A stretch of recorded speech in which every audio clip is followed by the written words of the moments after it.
This bank is just...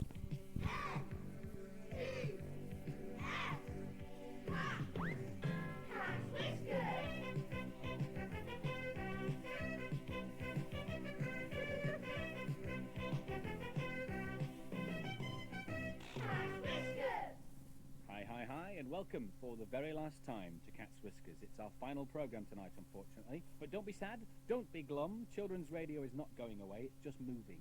It's moving to Radio 5.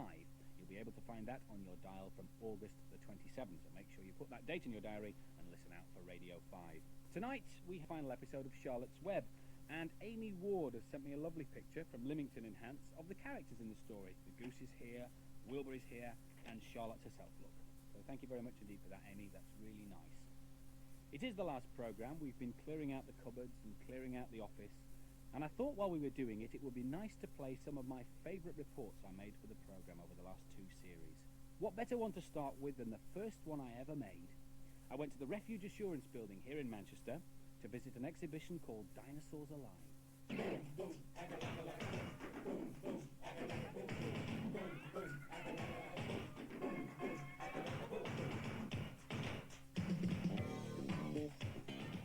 Another of the famous dinosaurs that you see modelled in is the Triceratops, or the three-horned face. It has the horns of a bull and a horn on its nose, a bit like a rhinoceros, and a very loud noise.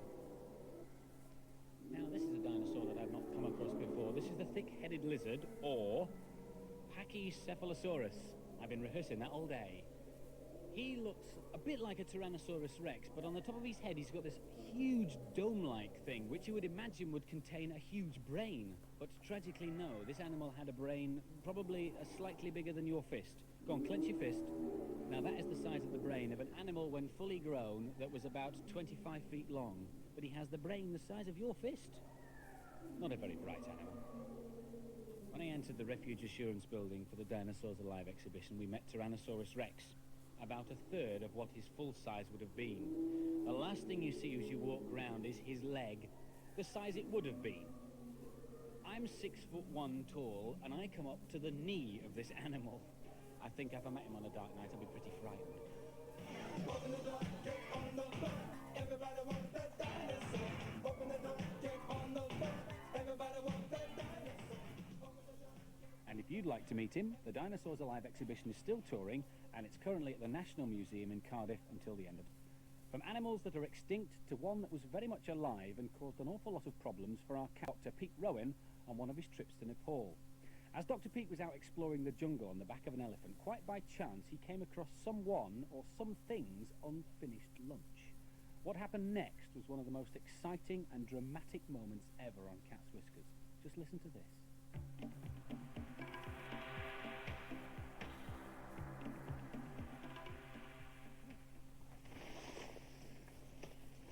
The elephant has just smashed a small tree out of the way. And another's about to go. Bulldozing its way towards where the other two elephants are to see what they are calling. They must have spotted something. Tiger? Yeah. Did you see it? You did? Something moving there. Goodness me, tiger. Can you see through the tree?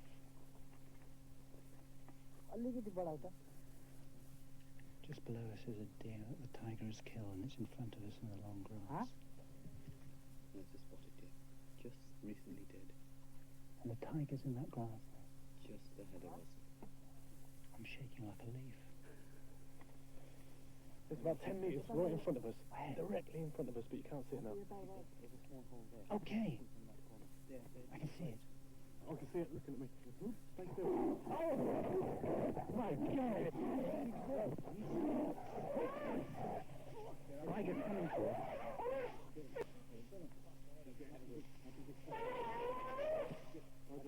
Get out of there. Not that one.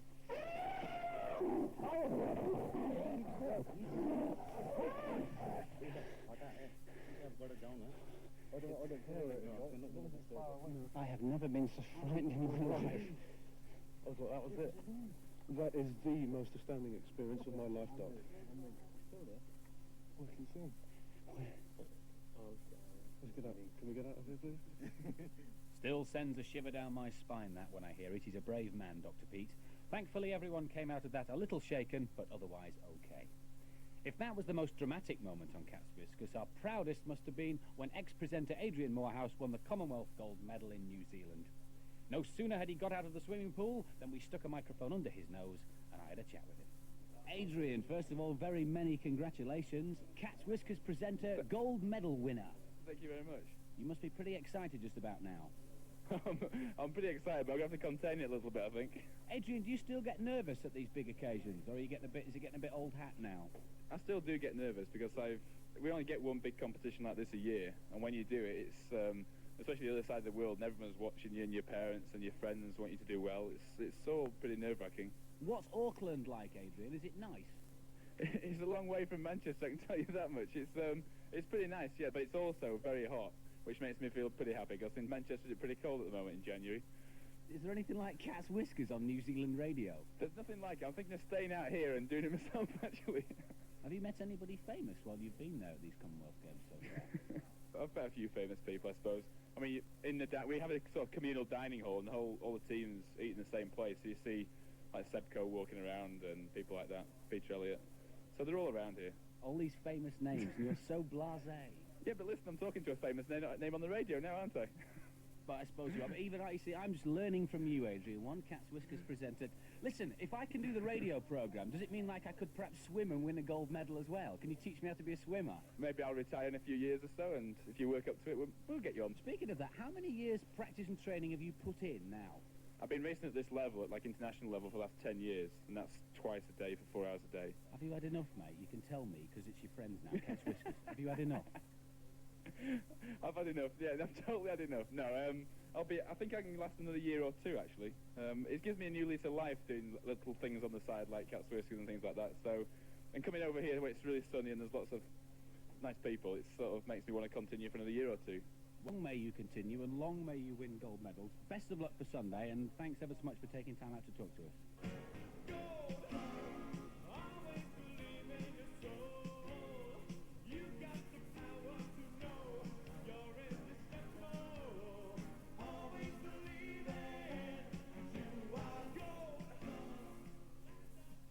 A new thing that we started this last series of Cat's Whiskers was behind the scenes, and I particularly enjoyed it, especially going behind the scenes of a television programme. I met the presenters of one of my favourites, Blue Peter, Yvette, John and Diane.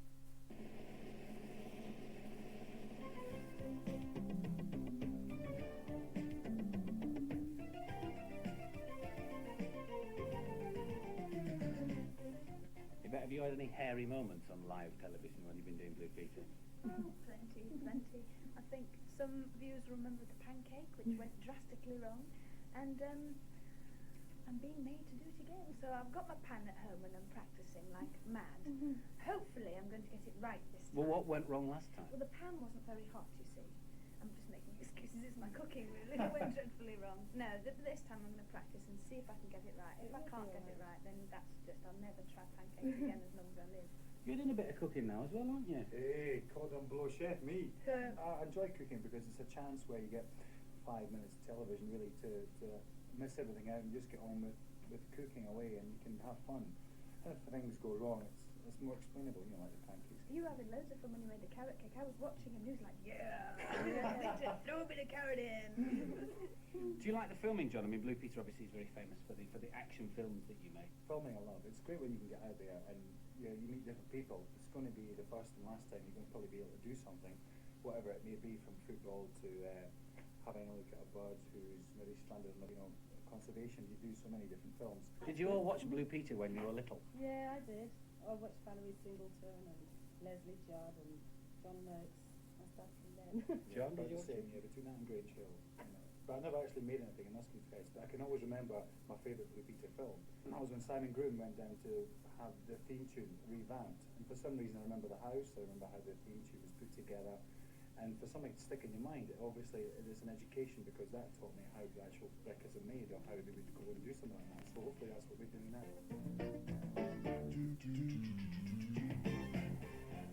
After our brief trip down memory lane, it's time to come back up to the present day. For our final behind the scenes on Cat's Whiskers, we return to Old Trafford County Cricket Ground.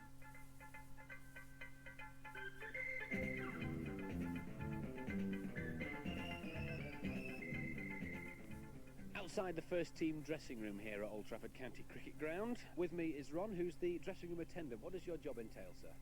We come in and first thing in the mornings, make sure everything's all cleaned up, and when the players come in, and coffee. The most important thing of the day. That's yes. right, yeah.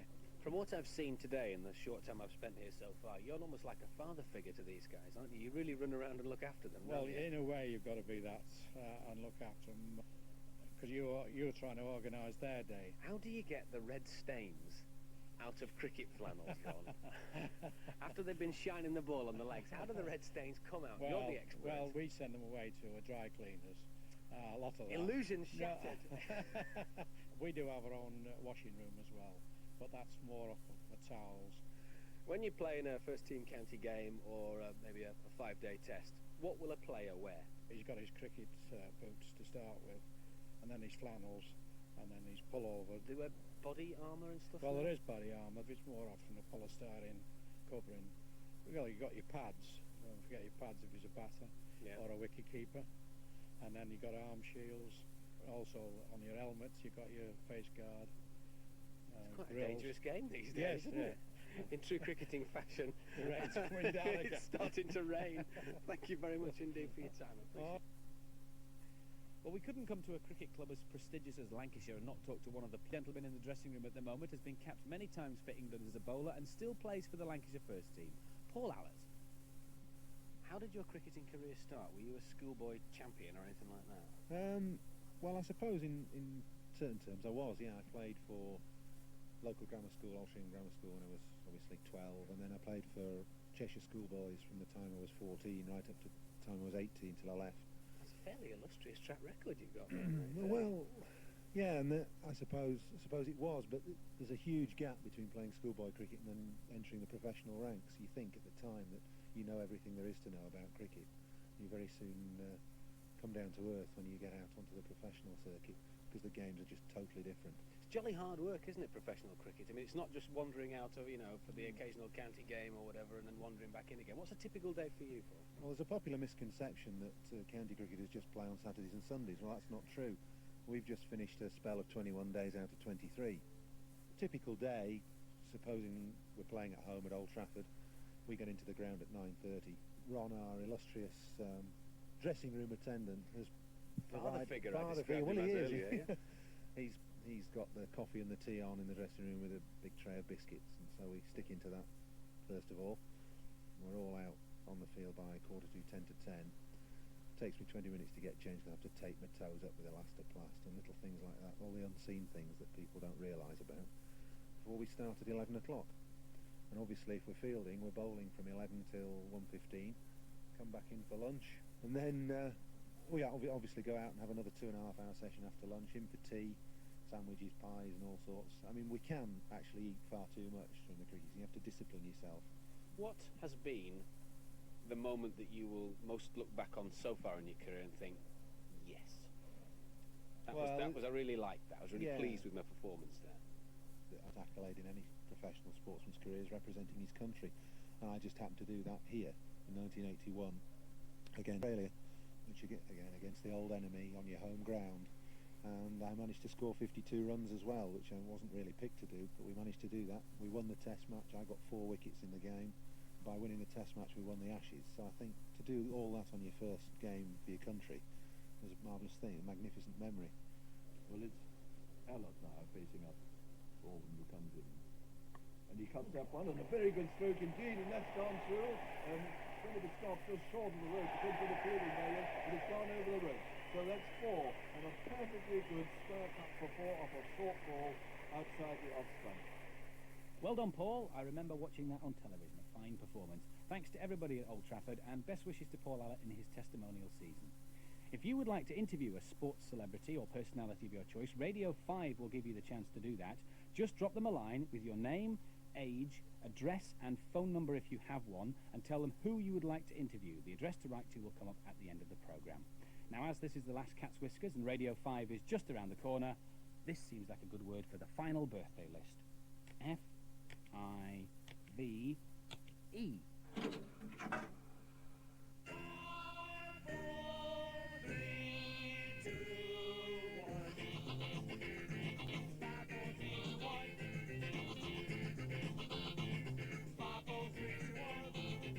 Whiskers celebrating a birthday this week are John Raffaelli, Karen Davidson, Gabriel McKerney, James Patience,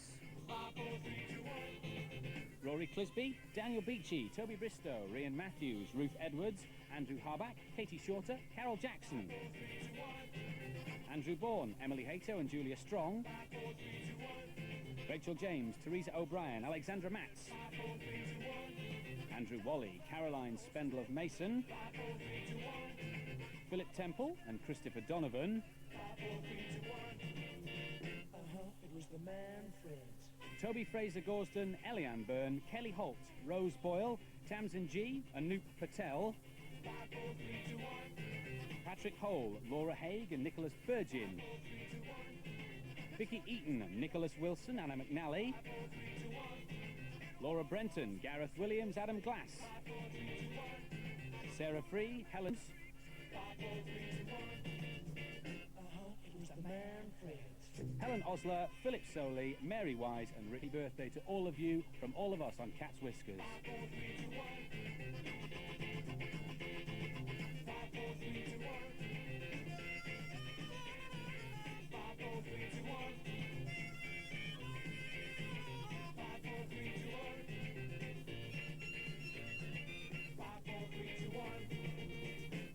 It was the man Fred.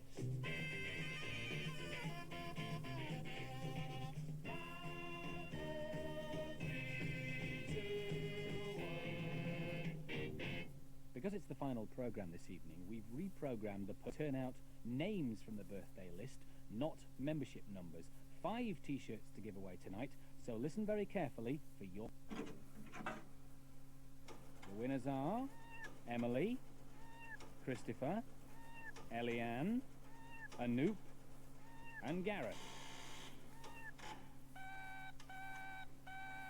Congratulations to the 5 of you, Emily Hayto, Christopher Donovan, Eliane Byrne, Anoop Patel and Gareth Williams. There'll be a Cat's Whiskers T-shirt in the post to you very soon.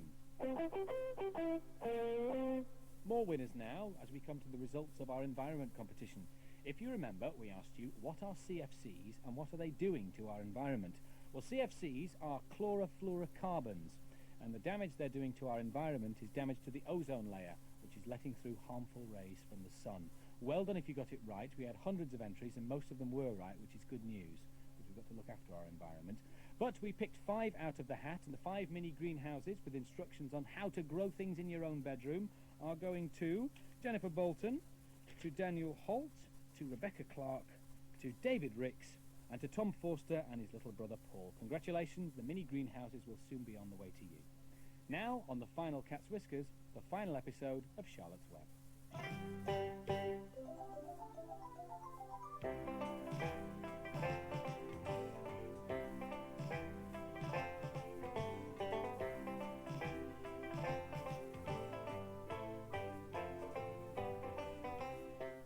Wilbur lay resting after the excitement and strain of the ceremony.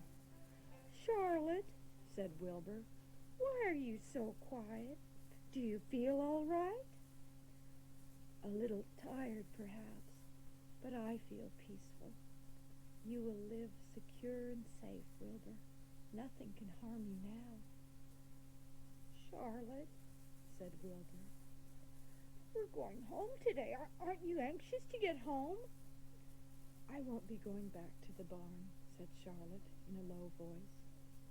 "No, back!" cried Wilbur. "Charlotte, what are you talking about?" "I'm done for," she replied. "In a day or 2 I'll be dead. I haven't even strength enough to climb down into the crate." Hearing this, Wilbur threw himself down in an agony of pain and sorrow. "Charlotte," he moaned, "Charlotte, my true friend." "Be quiet, Wilbur," said the spider. "Don't make a scene." Suddenly, Wilbur thought of the egg sack. If Charlotte herself was unable to go home, at least he must take her children along. In the distance, he saw the Arables and the Zuckermans approaching. He knew he would have to act quickly. "Where's Templeton?" he demanded. "In that corner, under the straw," said Charlotte. Wilbur rushed over, pushed his snout under the rat, and tossed him into the air. "Templeton!" screamed Wilbur. "Pay attention!" The rat, surprised out of a sound sleep, looked first dazed, then disgusted. What kind of monkey shine is this? He growled. Listen to me, cried Wilbur. Charlotte is very ill and cannot accompany us home. Therefore, it's absolutely necessary that I take her egg sac with me. You're the only one that can get... There's not a second to be lost. The people are coming. Please, please, please, Templeton, climb up and get the egg sac. The rat yawned. So, he said, it's old Templeton to the rescue again, is it? Oh, hurry up, Templeton, said Wilbur. So, it's hurry up Templeton, is it? Said the rat, imitating Wilbur's voice. And what thanks do I ever get for my services, I would like to know? Templeton lay back in the straw. Lazily, he placed his forepaws behind his head in an attitude of complete relaxation. Get up! Screamed Wilbur. Templeton lay still. Has it ever occurred to you that I'm sick of running errands and doing favors? He said. Wilbur was desperate. He remembered Templeton's fondness for food. Templeton, he said, get Charlotte's egg sac for me, and from now on, eat first from the trough. The rat sat up. You mean that? He said. I promise. All right, it's a deal, said Templeton. He climbed the wall and crept along till he reached the egg sac. Then he bared his long teeth and began snipping the threads that had fastened the sack to the ceiling. He cut the sack loose and carried it down to Wilbur. Thank you, Templeton, said Wilbur. I will never forget this as long as I live. Neither will I, said the rat, picking his teeth. That stuff's worse than candy floss. Wilbur carefully took the egg sac in his mouth and held it on top of his tongue. As he was being shoved into the crate, he looked up at Charlotte and winked. She knew he was saying goodbye in the only way he could, and she knew her children were safe. Goodbye, she whispered. Then all her strength and waved one of her front legs at him. She never moved again. Next day, as the big wheel was being dismantled, Charlotte died. And so, Wilbur came back to his beloved manure pile in the barn. There is no place like home, thought Wilbur, as he placed Charlotte's 514 unborn children carefully in a safe corner. He no longer worried about being killed, for he knew that Mr. Zuckerman would keep him as long as he lived.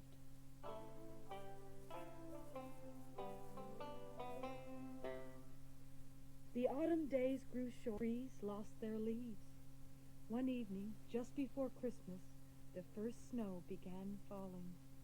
Cold settled on the world. The pasture was bleak and frozen. Templeton moved indoors. His home under the trough was too chilly. But he continued to visit Wilbur 3 times a day, exactly at meal times, and Wilbur kept his promise and let the rat eat first. Wilbur watched over Charlotte's egg sac. Nothing in life was so important as this small, round object. Patiently he awaited the end of winter. The snows melted. The streams and ditches bubbled and chattered with rushing water. A warm wind blew, and the last remaining strands of Charlotte's old web floated away and vanished. One fine sunny morning, after breakfast, Wilbur stood watching his precious sack. As he stood there, he noticed something moved closer and stared. A tiny spider crawled from the sack. It was no bigger than a grain of sand, and it looked just like... 2 more spiders crawled out and climbed round and round on the sack. Then there were 3 more little spiders, then 8, then 10. Wilbur trembled with joy. Charlotte's children were here at last. "Hello there," he said. "I'm an old friend of your mother's. I'm glad to see you." The little spiders waved their forelegs at him. Wilbur could see by the way they acted that they were glad to see him. For several days they crawled here and there, exploring their new world. Then one morning, A warm draft of rising air blew softly through the barn. One of the baby spiders climbed to the top of the fence. It stood on its head, spinnerets in the air, and let loose a cloud of fine silk. The silk formed a balloon. As Wilbur watched, the spider let go of the fence and rose into the air. Another baby spider crawled to the top of the fence, made a balloon, and sailed away. Then another. Then another. Wilbur was frantic. Charlotte's babies were disappearing at a great rate. At last, one little spider took time enough to stop and talk to Wilbur. This is our moment of setting forth. We are going out into the world to make webs for ourselves. But where? Asked Wilbur. Wherever the wind takes us, near, far, east, west. You can't all go, said Wilbur. I would be left alone, with no friends. The air was now full of balloonists, circling, drifting away through the door. Cries of "Goodbye! Goodbye! Goodbye!" came weakly to Wilbur's ears. He couldn't bear to watch any more. He sank to the ground, closed his eyes, and cried himself to sleep. When he awoke, it was late afternoon. He looked into the air, but all the balloonists were gone. He walked drearily to the doorway where Charlotte's web used to be. He was standing there, thinking of her, when he heard a small voice. Salutations, it said. I'm up here. So am I, said another tiny voice. So am I, said a third voice. Three of us are staying. We like this place, and we like you. Wilbur looked up. At the top of the doorway, 3 small webs were being constructed. On each web, working busily, Charlotte's daughters. Wilbur's heart brimmed with happiness. From that time onwards, Wilbur was never without friends. Fern was growing up and did not come regularly to the barn anymore. But each spring, new out. Most sailed away on their balloons, but always 2 or 3 stayed and set up housekeeping in the doorway. Wilbur never forgot Charlotte. He loved her children and grandchildren dearly, but she was in a class by herself. It's not often that someone comes along who's a true friend and a good writer. Charlotte was both.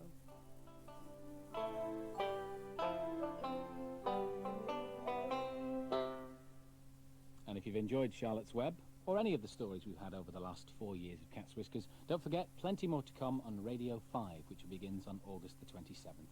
And speaking of Radio 5, I've got to clear out the studio now, pack it all into the BBC van waiting outside the door and take it all down to London, clear out the books, we've got the records here, all the tapes, and the Purlitzer, which is a bit large. I might have to get a bit of help with that. Yeah, time to take Cat's Whiskers off into the sunset. Thank you for being there on Sunday nights. Without you, there wouldn't be a programme. Thank you for your letters. Thank you for your support. Thank you, all the club members.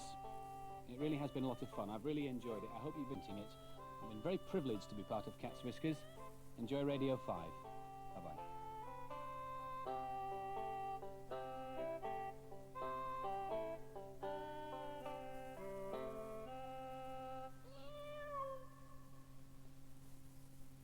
Cat's Whiskers was presented by Andy Crane and produced in Manchester by Mary Kalemkerian.